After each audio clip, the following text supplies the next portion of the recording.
Bonjour tout le monde, Jonathan de la Miel et Rustique. Cette semaine, je vous fais un exposé sur le cycle de vie de la reine.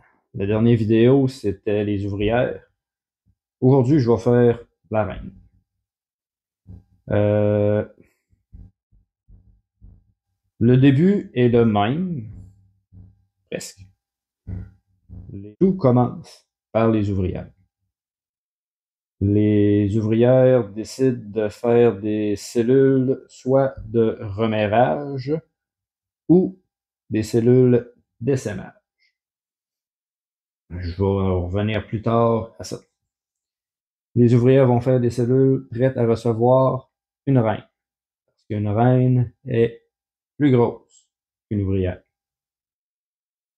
Le, les 3 premiers jours sont sensiblement pareils. L'œuf, après ça, après 3 jours, la larve. La larve est nourrie, les premiers jours de la larve sont nourris exclusivement à la gelée royale. Après les premiers jours de vie de la larve, lorsqu'elle est nourrie avec du pain d'abeille, elle devient une ouvrière. Mais quand les ouvrières décident de faire des reines, elle ne les nourrit pas avec du pain d'abeille, elle continue simplement de les nourrir à la gelée royale. C'est simplement avec la nourriture et la forme de l'alvéole, leur cellule royale. C'est simplement comme ça que les ouvrières décident de faire des reines.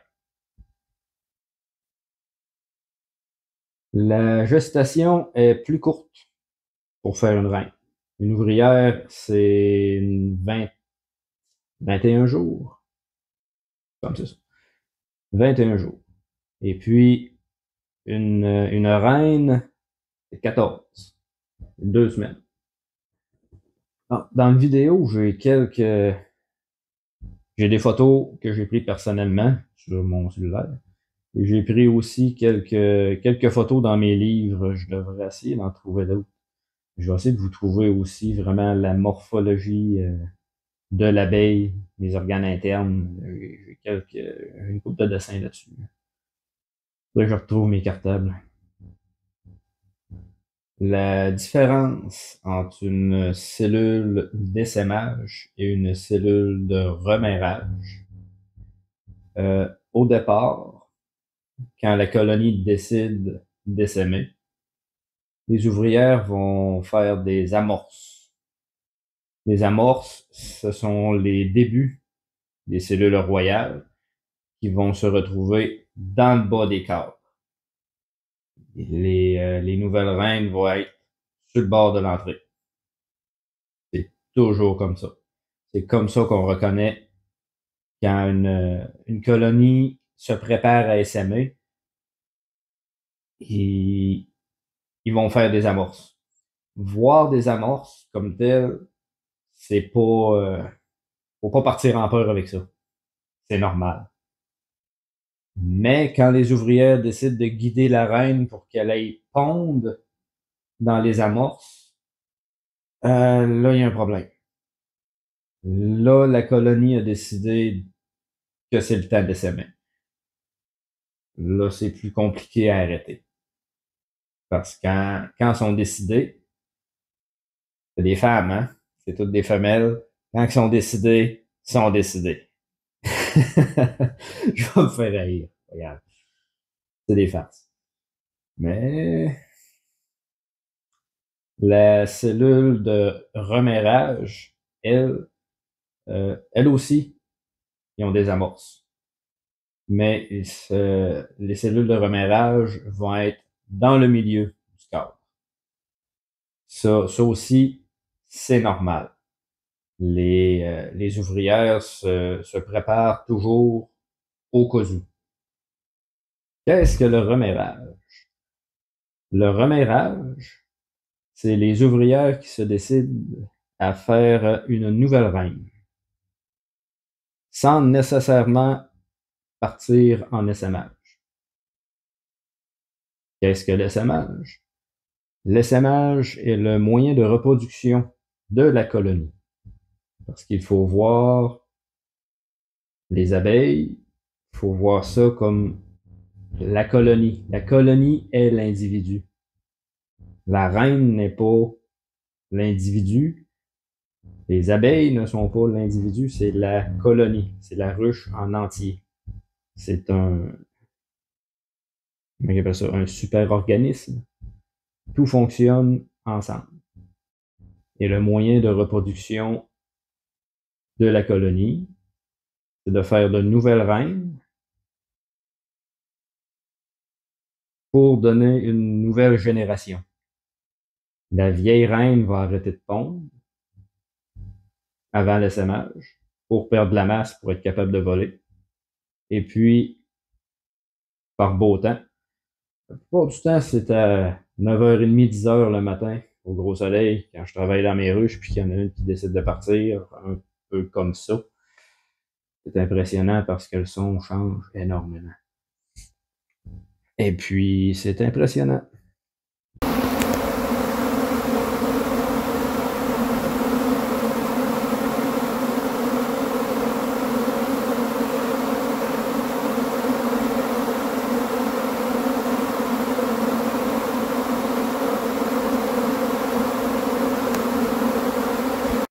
La vieille reine part avec toutes les vieilles ouvrières parce que c'est les vieilles ouvrières qui sont capables de voler.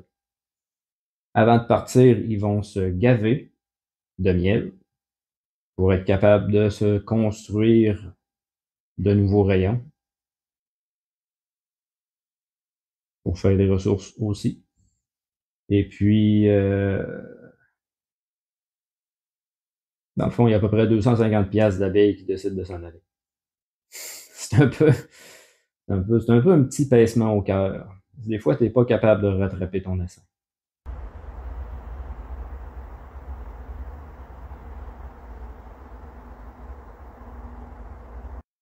L'essaimage, c'est la reproduction de la colonie. Le remeurage, c'est si la vieille reine s'en vient, est blessée, elle a été écrasée lors d'une manipulation, ça m'est déjà arrivé. Euh, soit elle est malade, ça peut arriver aussi, ou soit qu'elle soit peut-être elle peut être trop vieille aussi. Normalement, une reine, c'est 3, 4 ans. Elle peut vivre jusqu'à 5 ans, mais rendue à 5 ans, elle devient bourdonneuse. Ça aussi, je vais vous expliquer c'est quoi. Le remeurage, dans le fond, c'est des reines de sperme. Donc, lors de la gestation dans la cellule royale, pour le remeurage, la première reine qui va sortir, parce qu'il peut y avoir plusieurs cellules royales, la première reine qui sort, elle se prépare pour la guerre. Elle va faire le tour de la ruche, puis elle va toutes tuer les autres reines qui sont encore dans leur cellule. Ça, on peut le voir quand il y a une reine qui a passé pour tuer une compétitrice. Les cellules royales vont être ouvertes. Il va y avoir un trou sur le côté.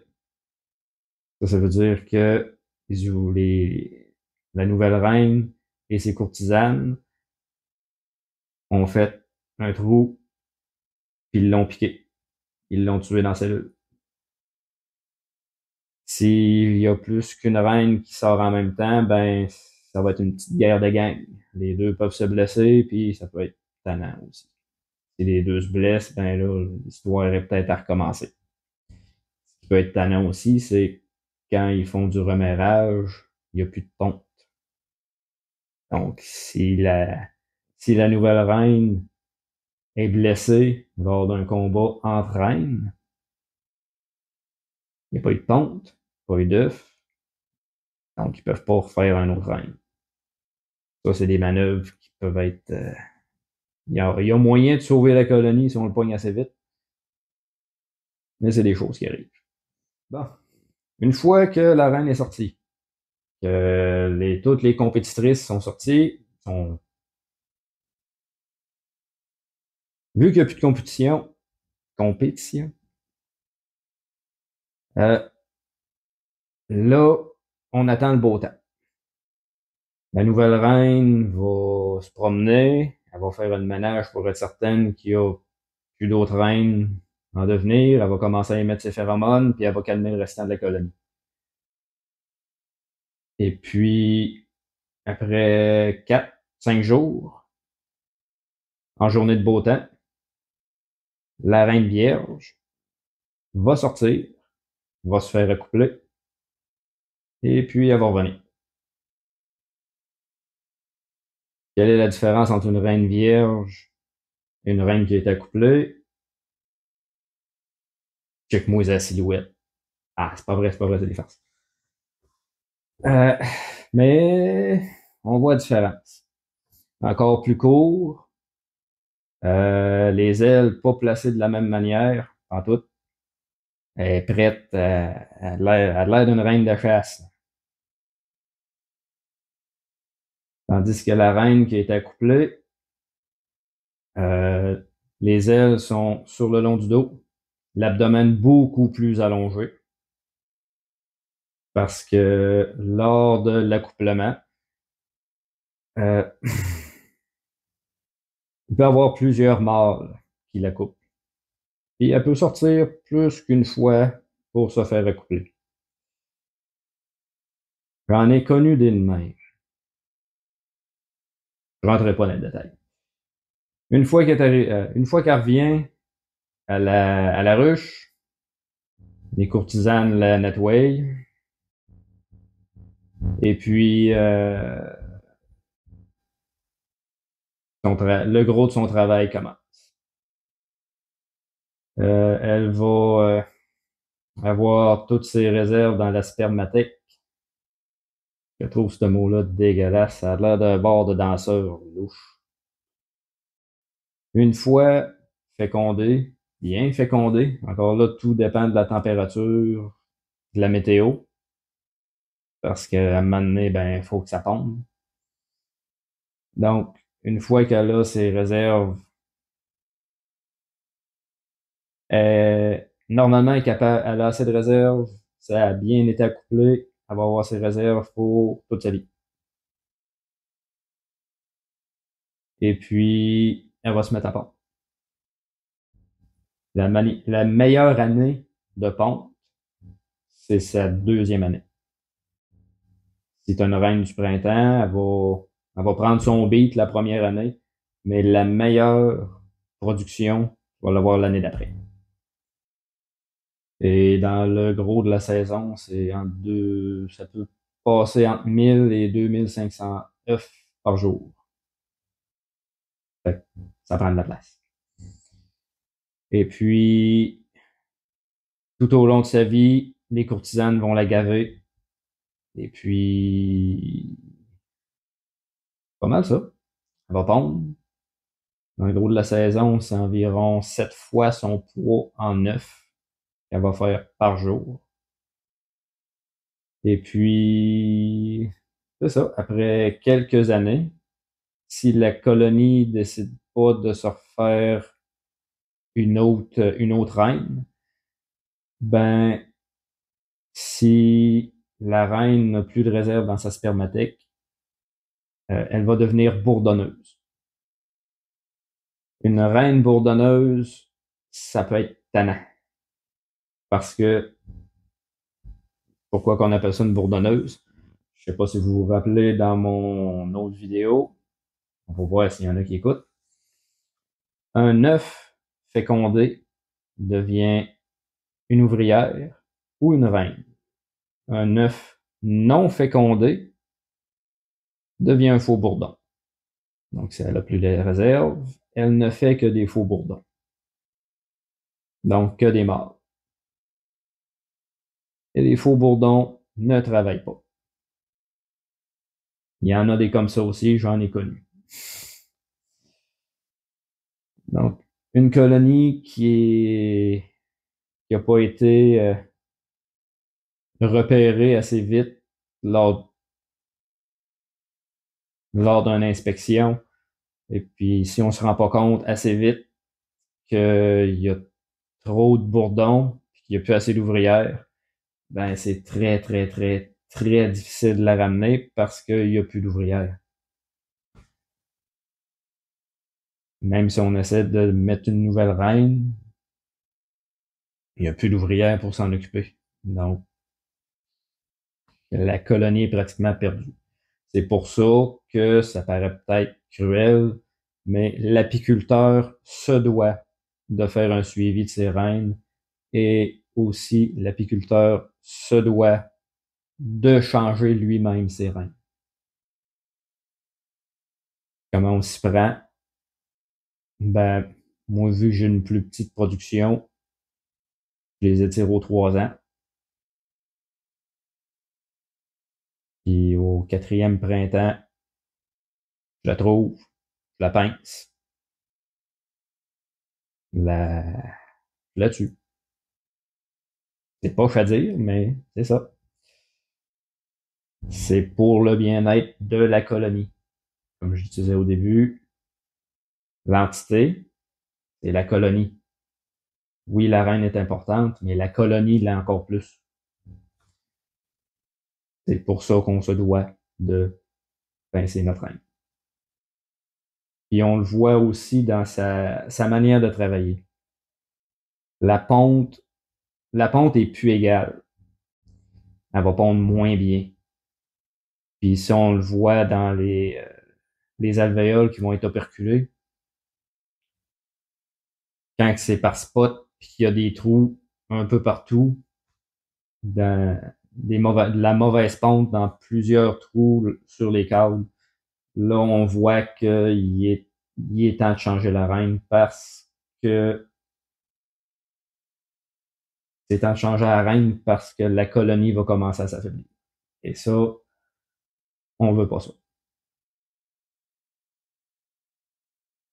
La manière de faire, c'est soit on se prépare des reines à l'avance, soit on en commande, ou on les laisse faire. On pince la reine, la colonie va devenir orpheline. Après 1 heure et demie, les phéromones de la reine vont être disparus de la ruche et les ouvrières vont comme tomber en mode panique. Et puis, avec les reines, pardon, avec les œufs et les jeunes larves qui ont dans la colonie, ben, ils vont se préparer d'autres reines. Faut le laisser faire. Et pour en avoir fait l'expérience, j'avais, j'avais gardé la même génétique. Une de mes premières reines, j'adorais sa génétique, une très belle pompe, douce, mais assez agressive pour se défendre quand ils sont tannés. Et puis, dans la ruche à côté, j'avais sa descendante. Puis, même chose. C'est pour ça que l'apiculteur se doit de bien noter ses visites de rucheux. Et puis, travailler le plus possible sur une bonne génétique de ses ruches. Je pensais pas partir en peur de même. Je pense que j'ai vraiment hâte au printemps. Bon, ça fait pas mal de la, le tour. C'est certain il y en a toujours à apprendre là-dedans. Je suis un petit peu, j'entends ma 5e année. Hey, c'est à veille de faire. On est, quoi, 5 mars aujourd'hui? C'est à veille de faire 1 an. Déjà, la miel est rustique. 10 mars. Hmm, déjà. Ça en est passé dans cette année-là. Je l'ai pas. Ça a été rock'n'roll, mais on l'a eu. Hmm. Bon, c'est assez. Je pense que j'ai assez parlé. Je vais avoir le front mauve, j'ai chaud. Fait que c'est ça, ça a fait le tour. Donc, je vous souhaite une bonne fin de soirée. Au revoir.